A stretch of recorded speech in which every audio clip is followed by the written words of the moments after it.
Hello everyone, welcome to Now Here UPSC and I am Yashi. Today in this video we are going to continue with the महाजनपद। इससे पहली वाली video में series के हमने महाजनपद के बारे में पढ़ा था, बेसिकली किस तरीके से जनपद से महाजनपद में ट्रांजिशन हुआ है, ठीक है, एंड ऑल उनमें डिफरेंशिएशन देखा था। देन आफ्टर हमने जो 16 महाजनपद हैं उनकी लिस्ट वाइज हमने सारी चीजें डिस्क्रिप्शन उनका देखा था, ठीक है। सो टुडे आज हम एक ओवरऑल व्यू देखेंगे कि उस टाइम पीरियड में किस तरीके की इकोनॉमी थी, किस तरीके का एडमिनिस्ट्रेशन था, ठीक है, किस तरीके की वुमेन्स का स्टेटस था, and everything we are going to see in this video, ठीक है। जल्दी से देखते हैं, लेट्स स्टार्ट।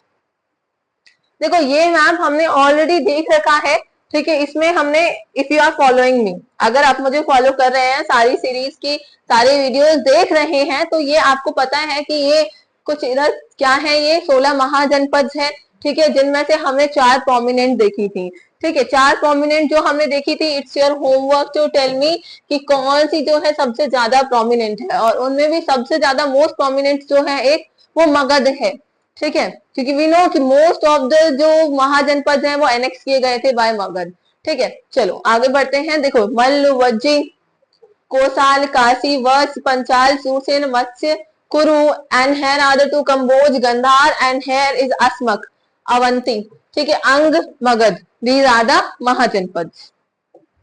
अब स्टार्ट करते हैं social and material life in the age of Mahajanapada, ठीक है। किस तरीके की सोशल लाइफ थी इस टाइम पीरियड में।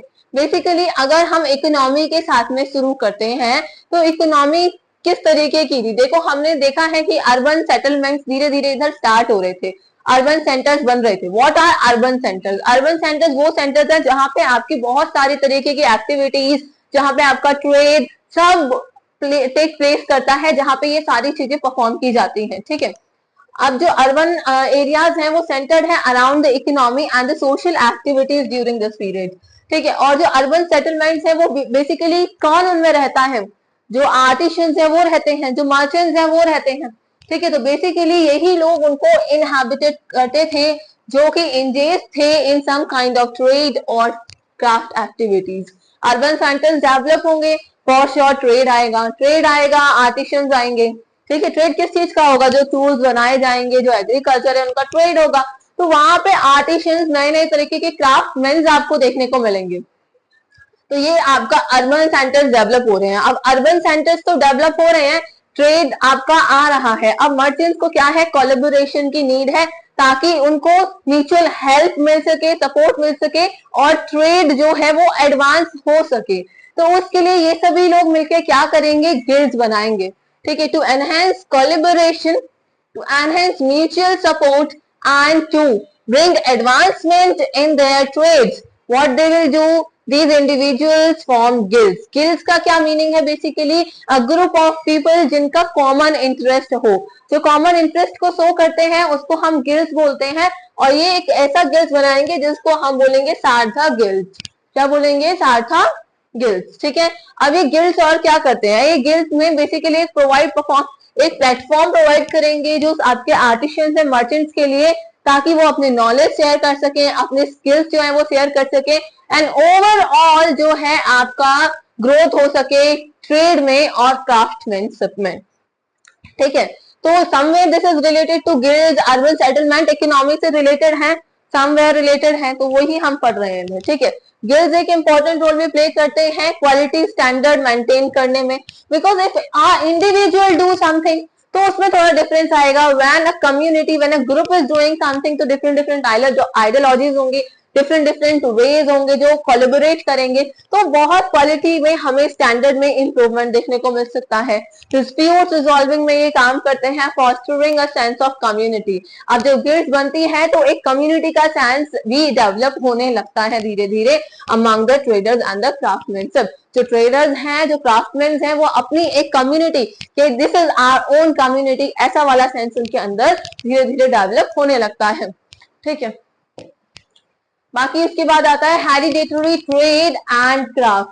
देखो हेरिडेटरी से ही आपको समझ में आ रहा है, like I am a very specialised artisan, तो जो मेरे चिल्ड्रंस होंगे, what I will do is I will teach, I will make them learn, ये स्पेशलाइज्ड क्राफ्ट है वो रहेगी। इससे क्या रहेगा, जो लोकल ट्रेडिशन है, जो स्पेशलाइज्ड ट्रेडिशन है आपका, वो प्रिजर्व रहेगा। ठीक है, तो trade and craft skills often passed down within the families और work communities from one generation to the next generation. ठीक है, कम्युनिटीज से भी नेक्स्ट जनरेशन में जाती हैं, and even a family is involved in some specialized work, तो वहां से भी वो नेक्स्ट जनरेशन में पास होती है। ठीक है, तो this is why hereditary trade is mentioned over here. ठीक है, this hereditary system ensure the community of specialized skills contributing to the preservation of the traditional craftsmanship, right? Major cities were strategically situated। अब जो ज्यादा major cities रहती हैं trade से related, वो या तो जहां से मेजर ट्रेड हो रहा है आपका, वो वाली सिटीज या तो आपके ट्रेड रूट्स पर लोकेटेड होंगी, या तो आपके रिवर्स और ट्रेड रूट्स पर बेसिकली लोकेटेड रहती हैं। इससे क्या रहता है, उनको इजी ट्रांसपोर्टेशन का सिस्टम मिल जाता है, इजी ट्रांसपोर्टेशन सिस्टम मिल जाता है और अच्छा खासा ट्रेड नेटवर्क मिल जाता है, बिकॉज एक ट्रेड रूट है तो वहां से सारी ट्रेड जो है वो परफॉर्म किए जा रहे हैं। ठीक है, तो ये सिटीज, और बेसिकली कुछ ऐसी सिटीज के बारे में बात करेंगे तो आपकी ये वाराणसी, तक्षशिला, उज्जैन, पाटलिपुत्र, उस टाइम की ये कुछ प्रोमिनेंट आपकी सिटीज रहेंगी। इसमें आपका गिरिवराज या फिर राजगृह भी ऐड कर सकते हैं आप। ठीक है, ये कुछ प्रोमिनेंट सिटीज रहेंगी। तो ये इंपॉर्टेंट क्यों है उस टाइम के लिए, because of their strategic favourable location. ठीक है, इनकी लोकेशन बहुत अच्छी है। ठीक है, अभी आप आगे चल के पढ़ेंगे, जब हम मगध के बारे में स्पेशली पढ़ेंगे कि पाटलिपुत्र की लोकेशन कितनी अच्छी है। ठीक है, then if I move on तो money economy and Mahajani system. Mahajani system is nothing just a system related to lending money और banking system like accountancy like. तो ये महाजनी सिस्टम इन सब चीजों के अराउंड घूमता है कि आपने मनी लेंड किया, एक सर्कल, आपका मनी जो है वो सिर्फ आपके हाथ में ना रहे, वो पूरे कंट्री में फ्लो करे। फॉर दैट बैंकिंग सिस्टम की तरीके से एक महाजनी सिस्टम है जिसमें आप मनी लैंडिंग भी करते हैं, अकाउंटेंसी वाला काम भी आपका होता है। So this is a money महाजनी सिस्टम। ठीक है, तो मनी इकोनॉमी उस टाइम पे हमें एविडेंसेस देखने को मिलते हैं कि मनी इकोनॉमी है। आपके वैदिक टेक्स्ट में भी आपको दो टर्म, निक्षा आपका जो कॉइन है, आपको यूनिट के बारे में आपको देखने को मिलता है। ऑल्दो आर्कियोलॉजिकल एविडेंसेस जो है वो बहुत लिमिटेड है, बट इवन आपको देखने को मिलता है, राइट?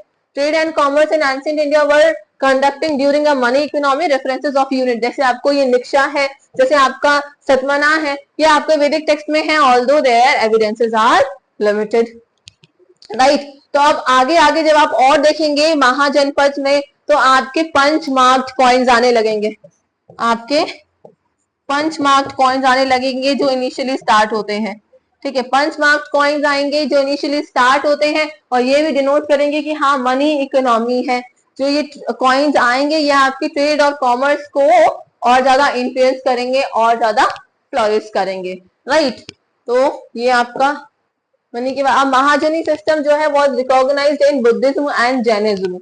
अभी देखो बुद्धिज्म और जैनिज्म के बारे में आप काफी चीजें पढ़ रहे हैं महाजनपद में, right? Because they are contemporary to these. हम इनके बारे में एक सेपरेट वीडियो लाएंगे, बट अभी जो चीजें आ रही है जस्ट अंडरस्टैंड दैम। ठीक है, तो महाजनी सिस्टम जो था वो रिकॉग्नाइज था बुद्धिज्म और जैनिज्म के अंदर। ठीक है, जैसे जिसमें क्या होता है, function as a money lending and banking. ठीक है, I hope you are understanding. Then this system facilitated financial transactions, credit exchange and movement of fund within a economy। अब देखो जैसे कि आप बोलते हैं, अगर अभी क्या हो रहा है रिसेंटली, ज्यादा एनकरेज करा जा रहा है लोगों को कि आप अपना पैसा बैंक में डिपॉजिट करो। उससे क्या रहेगा, जो फ्लो ऑफ करेंसी है, फ्लो ऑफ मनी है थ्रू आउट द कंट्री जो है वो बना रहेगा, and this will improve the status of the economy. ठीक है, तो इसी तरीके से यहाँ पे ये कुछ सिस्टम है कि ये क्या करेगा, movement of funds within the economy. ठीक है, तो mahajani system played a significant role in supporting economic and the trade relation. देखो ये जो महाजनी सिस्टम है ये आपका बहुत इनिशियल फेज में नहीं आता है महाजनपद के, ये after few generation, after few centuries आपका ये उभर के आता है। ठीक है, उस पीरियड में। Let's move on to the advanced agricultural practices. As we know, we are just currently discussing about the economy only. ठीक है, तो एडवांस देखिए हम बहुत बारी देख चुके हैं कि इस टाइम पर क्या था, आयरन आ चुका था, आयरन डिस्कवर हो चुका था, तो जो टूल्स हैं आयरन के वो बहुत इंपॉर्टेंट रोल प्ले कर रहे थे। ठीक है, आयरन टूल आ गए थे जिससे आप एग्रीकल्चर एक अच्छे एफिशिएंसी के साथ में कर पा रहे थे, राइट। डिगिंग अच्छी हो रही थी आपकी, आपके फॉरेस्ट कटिंग में भी ये बहुत हेल्प कर रहा था। ठीक है, तो इसकी वजह से क्या होता है, आपके जो क्रॉप्स हैं वो इंक्रीज हो जाती हैं। ठीक है, प्रोडक्टिविटी इंक्रीज हो जाती है, techniques such as paddy transplantation were practised leading to increase crop yields. ठीक है, अब जैसे आपका पेडी का ट्रांसप्लांटेशन होता है, राइस किस तरीके से ग्रो किया जाता है, तो ट्रांसप्लांटेशन होता है ना, उसको पहले एक स्मॉल अमाउंट में थोड़ा थोड़ा वो इतने जब बड़े हो जाते हैं देन उनको ट्रांसप्लांट किया जाता है। ठीक है, तो ये वाली टेक्निक्स आने लगी थी जिससे क्या हो रहा था कि अभी जो यील्ड है, जो आपका क्रॉप यील्ड हो रहा था, जो आपका आउटपुट आ रहा था वो इंक्रीज होता है। ऑब्वियसली जब इंक्रीज होगा तो वेल डिफाइंड सिस्टम की तरफ हम धीरे धीरे बढ़ेंगे। फार्मर्स वर रिक्वायर्ड टू पे टैक्स। अब जो एग्रीकल्चर का आउटपुट आता था उसमें से उनको 1/6 एज दी टैक्स देना पड़ता था टू द रॉयल एजेंट्स। ठीक है, यहाँ पे रॉयल एजेंट्स के बारे में बात कर रही हूँ। यहाँ पे कोई भी फेडरल जो सिस्टम आपका सिस्टम होता है ना, फ्यूडल सिस्टम की तरह पे यहाँ पे नहीं था कि आपके लिए स्पेशल आपके गांव में आपके जमींदार हैं या फिर आपके लैंड ओनिंग पर्सन हैं जो आपसे कलेक्ट करेंगे टैक्सेस। आपका रॉयल एजेंट्स आते थे, वो कलेक्ट करते थे इस टैक्स को। ठीक है, unlike the feudal system where the intermediaries collected taxes, this direct taxation system bypassed the middleman and ensured revenue for the state treasury. ठीक है, अब जब डायरेक्ट रॉयल एजेंट आएगा वो आपसे टैक्स कलेक्ट करेगा, व्हाट विल हैपन, ये direct treasury में जाएगा। लेकिन अगर मिडिल मैन होते हैं, कोई मीडिएटरी होता है, तो somehow somewhere corruption is important, हो ही जाता है, right. Wealthy peasants and social status, तो जो वेल्दी पीजेंट्स होते थे उनका सोशल स्टेटस काफी अच्छा रहता था। ठीक है, affluent peasants were known as, जो वेल्दी पीजेंट होते थे उनको गृहपति बोला जाता था। क्या बोला जाता था, गृहपति बोला जाता था। और एक इनकी अच्छी खासी पोजीशन, सोशल इकोनॉमिक स्टेटस इनका हुआ करता था। ठीक है, इनके पास में सब्सटेंशियल एग्रीकल्चर लैंड हुआ करता था, मतलब अच्छा खासा लैंड हुआ करता था। ठीक है, and resources contributing to the prosperity of the ruling community. अब लैंड है उनके पास में और रिलेटेड रिसोर्सेज हैं, तो ये क्या करेगा, जो रूलिंग कम्युनिटीज हैं उनकी प्रॉस्पेरिटी में काम करेगा। ठीक है, एंड ऑब्वियसली फॉर श्योर इसकी वजह से इनकी जो स्टेटस है वो इंप्रूव हो जाएगा with in the area. The social hierarchy was often determined by economic rule and contribution, with wealthy peasants enjoying prestige and influence. ठीक है, अब देखो सोशल हायरार्की कैसे बनती है। Obviously if a person is wealthy in the initial times, basically I am talking about कि देखो अगर आपका सोशल इकोनॉमिक रोल जो है, जो कंट्रीब्यूशन है वो ज्यादा है, you will enjoy a good position. ठीक है, अगर आपका वो कम है तो you will not enjoy that position. ठीक है, you will be the inferior one. तो यहाँ पे ये एग्रीकल्चर का इसलिए इन्वॉल्व किया है क्योंकि आपका टैक्स से रिलेटेड है ये, and this is somehow related to the economy. ठीक है, फर्दर बात करते हैं ट्रेड एंड टैक्स कलेक्शन। ठीक है, तो आपको पता है कि टैक्स पहले बली हुआ करता था, बली पहले वॉलंटरी टैक्स हुआ करता था, जिसको अब फोर्स्ड टैक्स कर दिया गया था कि वो वॉलंटरी नहीं है, इनवॉलंटरी है, आपको वो देना ही होगा, कंपल्सरी टैक्स कर दिया गया था। ठीक है, तो जो बली सदाक्स हैं वो रिस्पॉन्सिबल होते थे, अब बली को कलेक्ट करने वाले बली सदाक्स हो गए, जो रिस्पॉन्सिबल हुआ करते थे कंपल्सरी टैक्स जो अब बली हो गया है उसको कलेक्ट करने के लिए फ्रॉम पीजेंट्स एंड वैश्यास, जो कि बेसिकली मर्चेंट्स या फिर ट्रेडर्स हुआ करते थे। ठीक है, तो ये इंपॉर्टेंट है। देन ये टैक्सेस आप कलेक्ट कर रहे हैं तो क्या होगा, ये स्टेट की फंक्शनिंग में हेल्प करेंगे, कंट्रीब्यूशन करेंगे कि वो अच्छा इंफ्रास्ट्रक्चर हो सके। ठीक है, अच्छा एडमिनिस्ट्रेशन हो सके, पब्लिक सर्विसेज प्रोवाइड कर सके जो राजा है, जो एडमिनिस्ट्रेटर है वो। ठीक है, यहाँ पे वैसा लिखा हुआ है, इसका मतलब होता है स्ट्रीट एंड एरिया जो एक मर्चेंट एक्टिविटी से रिलेटेड है। ठीक है, जहां पे आपका ट्रेड सेंटर है, ऐसी वाली देखो आपने बेसिकली देखा होगा जहाँ पे मेन मार्केट होती है या फिर जो मेन स्ट्रीट होती है जो ट्रेड से रिलेटेड है, उनको बेसिकली ये टर्म दिया गया है। ठीक है, land and maritime trade route, land and maritime trade route, ancient India had network of trade routes connecting regions and facilitating trade exchange. ठीक है, मतलब इस तरीके के लैंड रूट्स भी हुआ करते थे जो क्या करते थे, फैसिलिटेट करते थे, ट्रेड को कनेक्ट करते थे डिफरेंट रीजन को। अभी आप आगे पढ़ने वाले हैं उत्तर पथ एंड दक्षिण पथ। ठीक है, उत्तर पथ और दक्षिण पथ आप पढ़ेंगे, वो बहुत प्रोमिनेंट ट्रेड रूट हैं उस टाइम पीरियड के। ठीक है, तो इसी तरीके से land and maritime trade routes हुआ करते थे जो आपके फ्लोरिश करते थे, फैसिलिटेट करते थे आपके ट्रेड को। ठीक है, एक अच्छा खासा आपका जो लैंड रूट था वो एक्सटेंड करता था फ्रॉम तक्षशिला, तक्षशिला से कहां तक, to present day Afghanistan and Iran. ठीक है, अगर तक्षशिला से बात करें, तक्षशिला से कहां तक, प्रेजेंट डे नॉर्थ अफगानिस्तान और ईरान तक वो एक्सटेंड करता था। ठीक है, this route allowed access to the valuable raw material. अब जब ट्रेड होगा, इतना दूर का वो कनेक्शन रख रहा है वो रूट, तो क्या होगा, वहां पे आपके वैल्यूएबल जो सब्सटेंसेस हैं, मटेरियल्स हैं, उन जैसे सिल्वर है, गोल्ड है, लैपिस लजुली जो है ब्लू स्टोन होता है, लैपिस लजुली ब्लू स्टोन होता है, और जेड जो है आपका ग्रीन जेम होता है, ग्रीन जेम स्टोन कह सकते हैं, ग्रीन जेम स्टोन होता है जो कि बहुत ज्यादा हाईली पॉलिश्ड होता है। ठीक है, तो इन चीजों को का ट्रेड किया जा रहा था। ठीक है, Pali text from the period highlights, Pali text जो है, जो टेक्स्ट आपके पाली लैंग्वेज में लिखे गए हैं, ठीक है, वो टेक्स्ट हाईलाइट करते हैं क्या, कि फॉरेन ट्रेड थी उस टाइम पीरियड पर, और सी मर्चेंट्स के बारे में मेंशन करते हैं, जिससे हमें अंदाजा लगता है कि हाँ उस टाइम पर क्या हो रहा था, मैरी टाइम कमर्शियल एक्टिविटीज भी हो रही थी। Maritime is basically related to the water. ठीक है, वो वाली कमर्शियल एक्टिविटीज भी हो रही थी। ठीक है, I hope you are understanding these things very simply.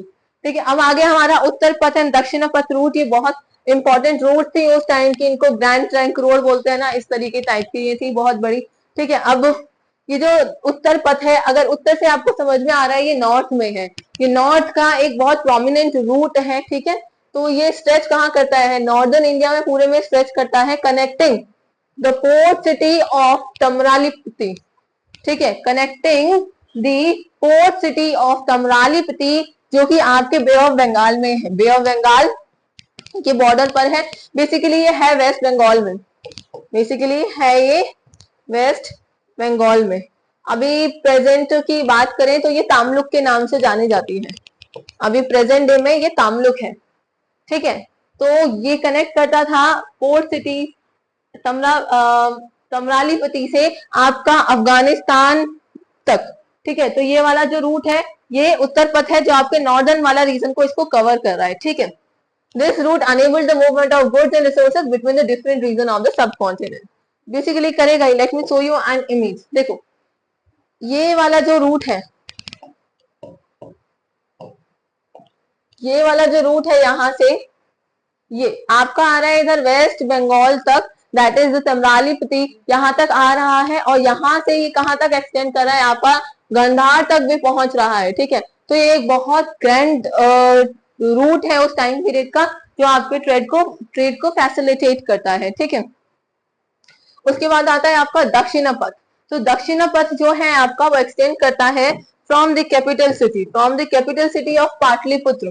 ठीक है, प्रेजेंट डे पटना है ना, बिहार की कैपिटल पटना, तो वहां से पाटलिपुत्र से एक्सटेंड करता है ये, और कहां तक जाता है, टू प्रतिष्ठान, that is the present modern day का पाइथान है ये, जो कि आपका गोदावरी रिवर पर है, जो कि आपका गोदावरी रिवर पर है। अगेन ये क्या काम करेगा, कनेक्शन का काम करेगा, ये कनेक्ट करता है पोर्ट्स को on the western coast, enhancing the trade opportunities between eastern and western coast. ठीक है, आपके ईस्टर्न और वेस्टर्न रीजन जो है इंडिया के, उनमें ट्रेड को एनहांस करता है और कनेक्ट करता है जो वेस्टर्न कोस्ट है उससे। अब उससे कनेक्ट करेगा तो आगे फर्दर मैरीटाइम ट्रेड भी पॉसिबल है। Late me show you this image. देखो इधर ध्यान से, इसमें क्या हो रहा है, ये तो आपका ऊपर वाला जो है ये उत्तर पथ है। ठीक है, ये जो है ऊपर वाला ये उत्तर पथ है। आप देखो यहाँ से ये आपका पाटलिपुत्र है। I don't know which color will be much visible. Let me try this one. चलो, तो यहाँ पे क्या है, ये आपका पाटलिपुत्र है। ठीक है, यहाँ से आपका ये दक्षिण पथ वाला स्टार्ट होता है, and it comes to the Paithan जो प्रेजेंट डे में है, एंड प्रतिष्ठान जो आपका पहले बोला जाता था, जहां तक ये आता है। उसके बाद में क्या होता है, देखो ये प्रतिष्ठान तक तो इधर आ गया। अब उसके बाद में इजी हो जाता है यहाँ से आपके फर्दर ट्रेड रूट्स के लिए, जो आपके ये फर्दर है, जैसे आप आपके भरूच से कनेक्ट कर सकते हैं नाला सुपारा, ये जो आपके कोस्टल टाउन जो है उनसे आप कनेक्ट कर सकते हैं, जिससे क्या होगा, आपका फर्दर जो मैरीटाइम ट्रेड है वो एनहेंस हो जाएगा। ठीक है, तो आई hope you got these points. ठीक है, और फर्दर बढ़ते हैं जल्दी से, लीगल एंड जुडिशियल सिस्टम कैसा था उस टाइम पीरियड का। ठीक है, देखो अब जब सोसाइटी में इतनी हायरार्की आ जाएगी, वर्ण सिस्टम डेवलप होगा, कास्ट सिस्टम डेवलप होगा, तो जस्टिस तो रिक्वायर्ड रहेगी। ठीक है, तो देखो क्या होता है, transition from the tribal laws to the legal system. पहले तो ट्राइबल सोसाइटीज हुआ करती थी, ठीक है, तो लॉ और जो रेगुलेशन हुआ करते थे वो ट्राइब्स ही डिसाइड करा करती थी, कोई क्लास डिवीजन ऐसा था नहीं। ठीक है, जैसे जैसे आपका महाजनपद इमर्ज होते हैं, ट्राइबल सोसाइटी से मोर ऑर्गेनाइज्ड और स्ट्रक्चर्ड सोसाइटी आपकी आ जाती है। ठीक है, तो उनमें क्या होता है, आपको ज्यादा आपको डेवलप्ड जुडिशियल सिस्टम चाहिए। अब इम्पैक्ट क्या रहता है कास्ट सिस्टम का इसके ऊपर, देखो महाजनपद पीरियड में क्या होता है, आपका कास्ट सिस्टम धीरे धीरे इमर्ज होता है। अभी तक वैदिक पीरियड में भी हमने देखा था, लेटर वैदिक पीरियड में काफी ज्यादा इमर्ज हो जाता है, लेकिन यहाँ पे तो पूरे तरीके से इमर्ज वो हो चुका होता है। ठीक है, begin to influence legal and judicial matters. Okay, legal practices become influenced by the social hierarchy with laws. अब जो लीगल प्रैक्टिसेस थी वो क्या होता था उसमें, जो आपके हायर वर्णाज हैं, जैसे आपके ब्राह्मण हैं, क्षत्रियाज हैं, उनके लिए तो बहुत फेवरिंग लॉज बनाए जाते थे, और जो आपके लोअर वर्णाज है, स्पेशली शूद्र है, ठीक है, तो उनके लिए आपके बहुत सीवर लॉज बनाए जाते थे, उनको बहुत ज्यादा लेस फेवरेबल लॉज बनाए जाते थे, और बहुत ज्यादा सीवर पनिशमेंट भी उनको दी जाती थी अगर वो कोई क्राइम करते हैं अगेंस्ट द अपर वर्णास। ठीक है, लेकिन अगर वहीं पे उनके साथ में कोई क्राइम हो रहा है तो उसको इतनी अटेंशन नहीं दी जाती थी। तो ये एक वर्ण सिस्टम में काफी ज्यादा डिस्टिंक्शन आपको देखने को मिलता है। ठीक है, criminal punishment as I just mentioned कि शूद्र जो थे अगेंस्ट अगर अगर हायर वर्णास के करते हैं तो सीवियर पनिशमेंट दी जाएगी, वायर एज अगर अगेंस्ट वाइस वर्सा होता है तो बहुत लीनियंसी बदल दी जाती थी। ठीक है, एडमिनिस्ट्रेशन ऑफ जस्टिस कौन करता था, तो बेसिकली एडमिनिस्ट्रेशन के लिए क्या था, रॉयल एजेंट्स थे, रॉयल एजेंट्स थे। Administration of justice was typically carried by the royal agents और द ऑफिशियल्स जिन्हें आप कह सकते हैं। ठीक है, तो वो ही लोग क्या करते थे जो रिस्पॉन्सिबल रहते थे आपके लॉज बनाने के लिए, ट्रायल्स कंडक्ट करने के लिए और डिलीवर करने के लिए लीगल कोड के अकॉर्डिंग ट्रायल्स कंडक्ट कराते थे, आपके लॉज बनाते थे जो लीगल कोड बाय द राजाज बना हुआ है उसके अकॉर्डिंग। ठीक है, तो ऑफिशियल्स का बेसिकली ये काम था। आगे बढ़ते हैं किनशिप एंड कास्ट। तो किनशिप का क्या मतलब है, फैमिली टाइज, ब्लड रिलेशन पर जो भी फैमिली टाइज है, not just a very nuclear family, बहुत दूर दूर तक भी जो आपकी पूरी कम्युनिटी में जो आपके एंसेस्ट्रल बेसिस पर भी आपके ब्लड रिलेशन है वो आपके किनशिप में आते हैं। ठीक है, तो इंपॉर्टेंस ऑफ किनशिप आप देख रहे हो इस टाइम पीरियड में बहुत ज्यादा सोशल और इकोनॉमिक आपको डिस्पैरिटीज देखने को मिल रही है। ठीक है, आफ्टर ऑल दीज टू आपका जो किनशिप वाला कॉन्सेप्ट है वो बहुत फंडामेंटल रहता है, कि एक फैमिली वाला जो कॉन्सेप्ट है आपका वो एक बहुत फंडामेंटल रहता है। ठीक है, किनशिप का मतलब क्या है, it refers to the social bonds and relation that were established through the blood connection, marriages and lineages. ठीक है, तो एक्सटेंडेड किन ग्रुप को आप क्या कहते हैं, देखो दो टर्म आपको देखने को मिलेंगे, नाती एंड नाती कुनाली। ठीक है, बेसिकली नाती का तो मतलब है कि आपका जो, जिससे आप पोता पोती बोलते हैं, ग्रैंडसन एंड वो बोलते हैं, तो एक जनरेशन को ये दिखा रहा है, बेसिकली ये एक्सटेंडेड किन ग्रुप को दिखा रहा है। ठीक है, जो आपका किन ग्रुप है वो एक्सटेंड हो रहा है। नाती कुलानी में तो आपके वो सारे ही मेंबर्स आ जाते हैं जो समहाउ समवेयर आपके रिलेटेड है आपके ब्लड से, आपके एंसेस्ट्रल लीनेज से। ठीक है, it can be even from different caste. ठीक है, तो ये वाला पॉइंट आपको समझ में आया होगा। देन कम्स द कुला एंड नाटकास। जो कुल आपका टर्म यूज किया जा रहा है ये पैट्रियार्कल फैमिलीज के लिए, जो पैट्रिलिनियन फैमिलीज या क्लैंस हैं उनके लिए यूज किया जा रहा है बेसिकली। ठीक है, कुल में क्या होता था, जो सन है उसकी पोजीशन बहुत इंपॉर्टेंट रहती है, and head of the family, तो आपका एज इट इज मेंशन है पैट्रिलिनियन फैमिली है तो फादर ही होते हैं। ठीक है, एंसेस्ट्रल कनेक्शन जो आपका मेल एंसेस्ट्रल कनेक्शन है, जैसे अभी प्रेजेंट डे में क्या होता है, आपके अगर पूर्वज पूछे जाएं तो आप मेल एंसेस्ट्रल बताते हैं, आपने पैट्रिलिनियल बताते हैं। मैट्रिलिनियल वाला जो कॉन्सेप्ट है आप वो नहीं रखते हैं कि आपके पूछा जाए तो आप बताते हैं आपके दादा कौन थे, आपके परदादा कौन थे। You never told, never says कि मेरे पर नाना ये थे, मेरे नाना ये थे, आई बिलोंग टू दैम, नहीं, you just says about your grandfathers, paternal grandfathers and all. ठीक है, तो ये आपको दिखाता है कि कॉन्सेप्ट ऑफ कुल में क्या है, एंसेस्ट्रल कनेक्शन है जो आपका मेल एंसेस्टर को ट्रेस करता है। ठीक है, एंड जो आपके नाटकाज होते हैं, ठीक है, उसमें आपके रिलेटिव्स होते हैं from both the sides, maternal and paternal, दोनों साइड्स के आते हैं। तो ये बहुत ही एक एक्सटेंडेड वर्जन हो गया इसका। किंगशिप का बहुत ही स्टैंडर्ड वर्जन हो गया नाते कास्ट, ठीक है। कास्ट हायरार्की एंड किंगशिप, ठीक है। कास्ट हायरार्की में देखो kingship were integrated into the caste hierarchies as individual social position were often influenced by the caste affiliation and the family background। देखो इस टाइम पे ना बहुत ही इंपॉर्टेंस दिया जाता था कि आपकी जो लीनेज है, आपकी जो कास्ट है, उसमें कास्ट इंटरमिक्सिंग ना हो जाए, ठीक है।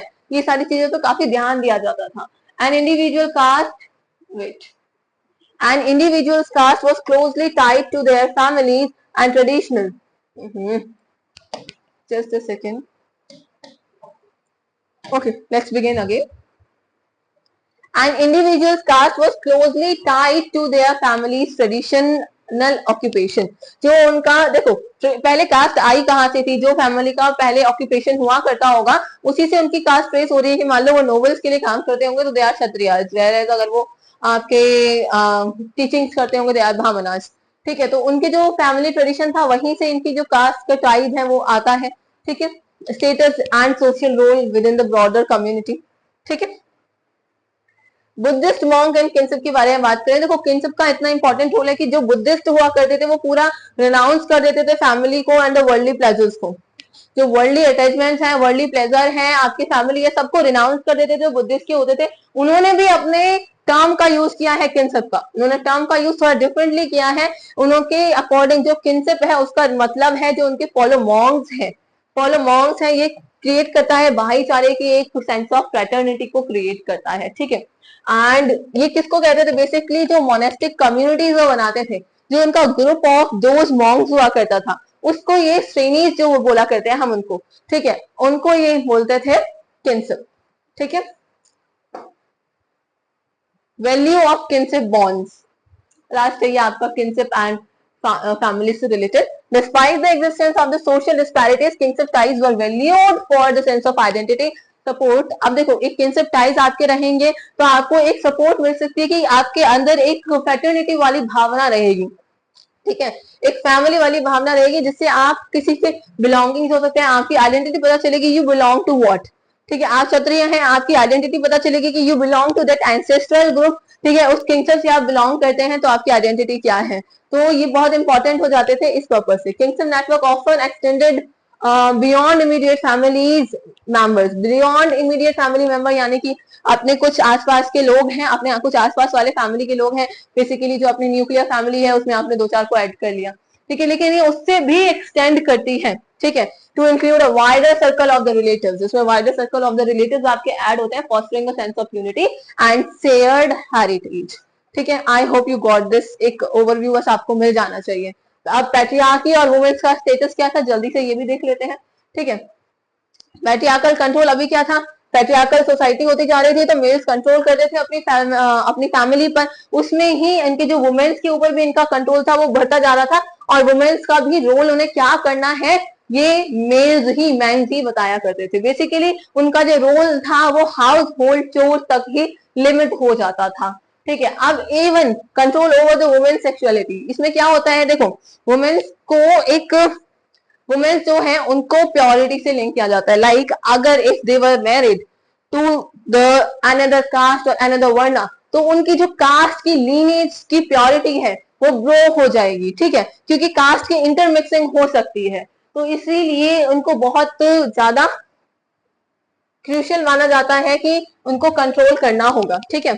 अब वुमेन्स जो है वो बहुत इंपॉर्टेंट है अपहोल्डिंग द कास्ट सिस्टम को अपहोल्ड करने के लिए, because if she was married to another varna और she was married to another caste और she will go to them, तो व्हाट विल हैपन, इंटरमिक्सिंग हो जाएगी आपकी कास्ट की, ठीक है।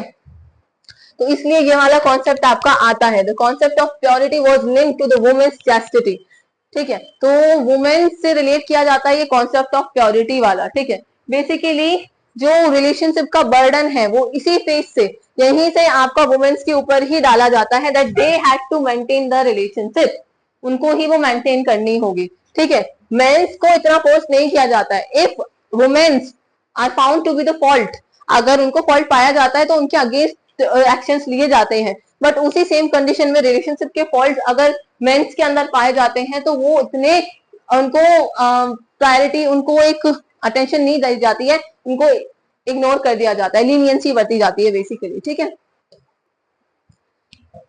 रिप्रेजेंटेशन इन टेक्स्ट, तो ब्राह्मणिकल, बुद्धिस्ट एंड जैनिज्म, ठीक है, ये तीन आपके जो टेक्स्ट है portrait women as occupying a lower status compare to the man. इन तीनों में आपके बुद्धिस्ट, जैनिज्म, ये सब जो है इनमें आपके जो वुमेन का स्टेटस है वो कम बताया गया है in comparison to the men's, ठीक है।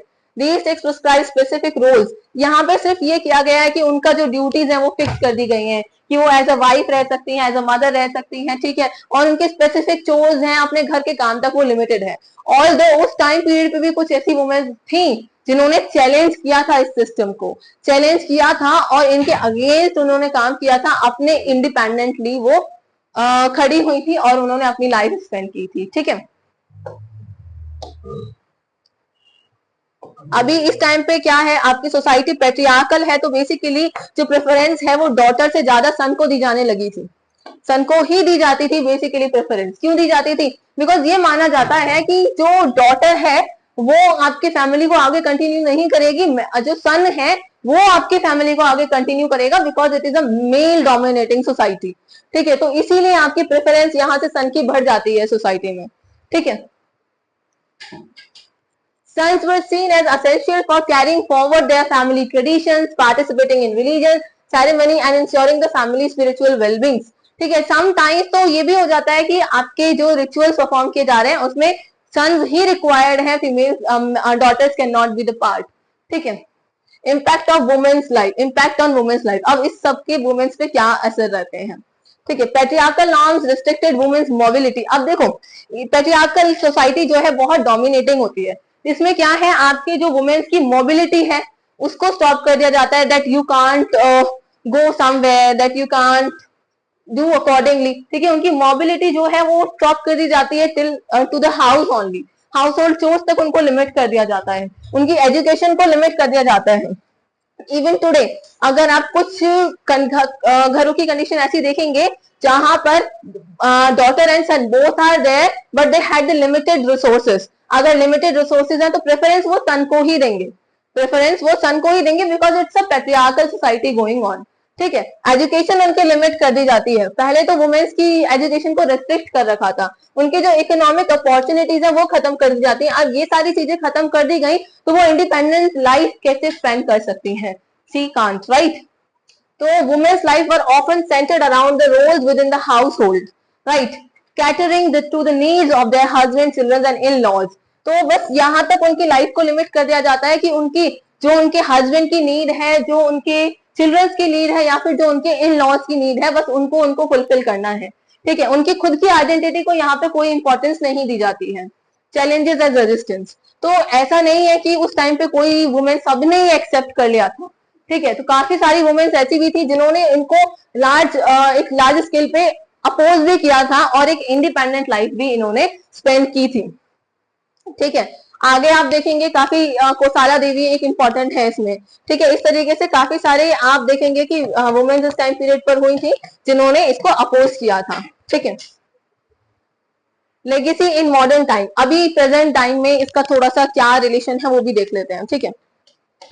The historical patriarchal norms and the subordination of the women have had a lasting impact on gender role and dynamic in the modern society even. अगर आप अभी तक भी देखते हैं, अभी तक भी अगर आप देखते हैं तो उस चीज का जो वहां पे स्टार्ट हुई थी उसका अभी तक इतना लॉन्ग लास्टिंग इम्पैक्ट है कि आप अभी भी अपनी सोसाइटी में ये सारी जो चीजें मैंने अभी बताई उसको कहीं ना कहीं फील कर सकते हैं, राइट।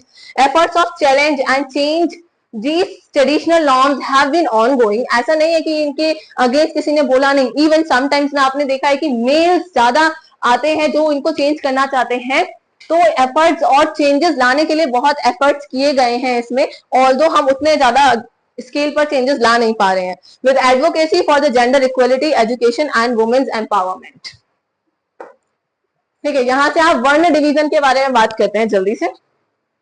तो वैसे बेसिकली हमको पता है कि वर्ण हायरार्की आती है, 4 तरीके के आपके वर्णाज है, जिसमें पहला ब्राह्मण आते हैं जो प्रीस्ट या टीचर्स होते हैं, दूसरे क्षत्रियाज आते हैं जो रूलर्स या फिर वॉरियर्स रहते हैं, वैश्यास आते हैं जो बेसिकली टैक्स पेयर रहते हैं, मर्चेंट, ट्रेडिशनल आर्टिसंस रहते हैं, ठीक है, और आपके शूद्राज आते हैं जो सर्विस प्रोवाइडर है, जो इन तीनों को अपर जो वर्णाज है उनको सर्विस प्रोवाइड करेंगे। Each varna had a defined role and responsibilities in society. Contributing to the overall functioning of the community. ठीक है, फंक्शन क्या है वर्णा की, तो अपने अपने अलग अलग फंक्शन है जो हमने अभी देखे, तो दीज आर दो फंक्शन ओनली जो इधर मेंशन किए गए हैं।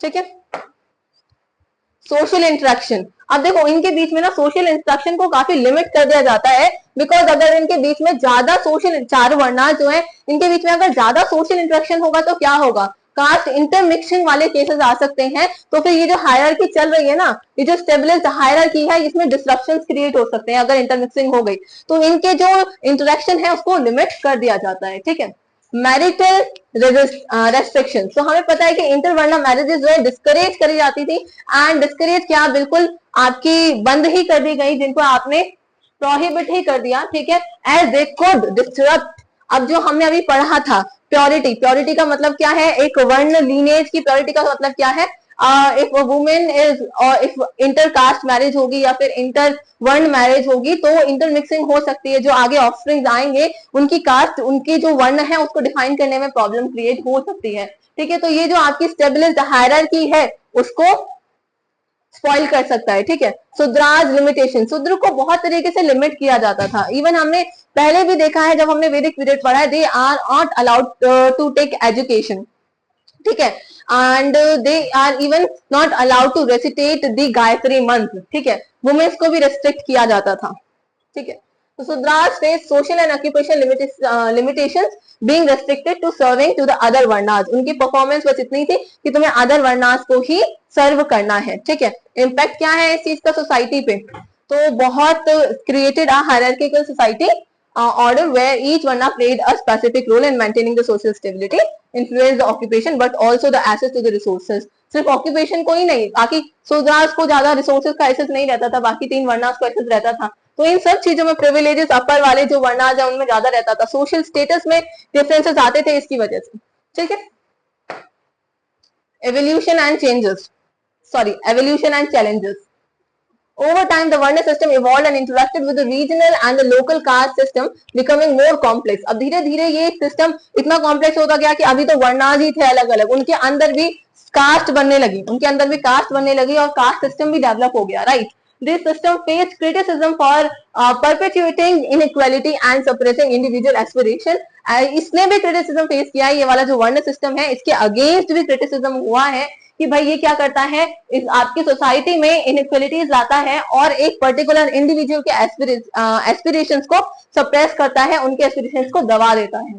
ठीक है, modern relevance, the remnant of the varna system are still present in the, अभी मॉडर्न डे में देखें तो हमें इसके जो रेमिटेंस हैं, इसके जो पार्ट्स हैं वो अभी भी देखने को मिलते हैं। ठीक है, ऑल दो social legal and educational changes जो है वो हमें देखने को मिलते हैं, काफी बराबर राइट्स उनको दिए जा रहे हैं, बट फिर भी एक छोटे अमाउंट में हमें ये स्टिल प्रेजेंट देखने को मिलते हैं। ठीक है, चलो एडमिनिस्ट्रेशन की बात करते हैं जल्दी से। तो administration as we know kings and officials हुआ करते थे। किंग्स क्या करते थे, ऑफिशियल्स को अपॉइंट करते थे जिनको आप महामंत्र बोलते हैं या फिर अमरत्याज बोलते हैं। ठीक है, यही वो सारे काम, ये ऑफिशियल्स के सारे काम डिवाइडेड हुआ करते थे, कोई जज की तरह फंक्शन करते हैं, कोई चीफ अकाउंटेंट, तो हेड ऑफ द रॉयल, इस तरीके से वो लोग काम करते थे। ठीक है, officially officials were likely to recruited, ज्यादातर जो ब्राह्मण कास्ट के जो लोग हुआ करते थे उनको एज ऑफिशियल्स अपॉइंट किया जाता था। Military and fiscal system, military बहुत अच्छी प्रोफेशनल मिलिट्री आर्मी उस टाइम पे स्टेब्लिश की गई थी, जो इंडिकेट करती है स्टेट के पावर में कि कितना अच्छा स्टेट की पावर थी। और fiscal system is basically related to the economy. ठीक है, तो अच्छा खासा फिस्कल सिस्टम था, वो मेंटेन करता है अपने आर्मी को। ठीक है, टैक्सेस था, वॉलेंटरी टैक्स जो था, अब आपके एक इनवॉलेंटरी टैक्स बना दिया गया था। राइटिंग्स जो है उसकी वजह से आपका टैक्स कलेक्शन, टैक्स कंट्रीब्यूशन, ये सारी चीजें कलेक्शन, कंट्रीब्यूटिंग एंड इन सारी चीजों में जो राइटिंग्स है वो हेल्प करती है। ठीक है, फोर्स लेबर भी आपका आता है, जब कोई आपका राजा का काम या फिर आपके रॉयल प्रोजेक्ट्स और पर्पसेस का काम होता था तो वहां पे पीजेंट्स, आर्टिशंस और ट्रेडर्स को फोर्स लेबर की तरह भी कभी कभी काम कराया जाता था। फोर्स लेबर आर व्हाट, कि उनको जबरदस्ती काम कराया जा रहा है एंड उनको वेजेस नहीं दी जा रही है एज दे आर वर्किंग। ठीक है, टैक्सेस जो थे वो कलेक्ट किए जाते थे डिफरेंट डिफरेंट सोर्सेज से, एग्रीकल्चर प्रोड्यूस से 1/6 कर लिया जाता था। ठीक है, contributing to the administrative and military apparatus। I hope you got it. चलो, I hope this is the last so have patience, एक बार इसको भी देख लेते हैं जल्दी से, ठीक है।